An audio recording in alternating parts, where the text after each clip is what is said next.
I think about this a lot when it comes to AI as a tool for art, because obviously there's you type a prompt in a box and it gives you a picture. But even the people who are really into AI art hit the limits of that pretty quickly, Yeah. because they run out of the language that they have to make it be the thing that they want to be, and end up being like, no, the scarf is the wrong color. Make it slightly more green, or move it slightly to the left. And at that point, it's like, why are you telling the computer this in in human Yeah. language when you could just be picking a color or moving it slightly to the left?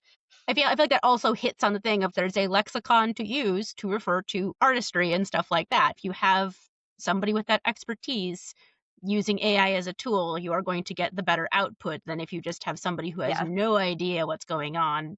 Yeah, another way I think about it is like the number of choices that go into making Mhm. a piece of art and what those choices are. You can simplify out some of them, and I like to make the comparison to digital art and Photoshop and stuff like that. You don't have to like make every single pixel decision. You can Mhm. shortcut things in some ways, like it'll automatically do shading for you if you want to use Clip Studio or whatever, things like that. But there's still choices that you need to make that are more choices than can be made in one sentence. Mhm. That is not sufficient to encode the amount of choices that you need to make to create a piece of art. Yeah. And deciding which of those choices are important to be making yourself is also part of the process. Mhm. Because, like, maybe in this picture, I actually do want to do the shading myself because, like, the shading is really important. But this is a comic and I don't really care. And it just needs to have some shading in there to make it look more realistic. And that's fine. Like, AI can do parts of it, but we need to have a better way of defining what parts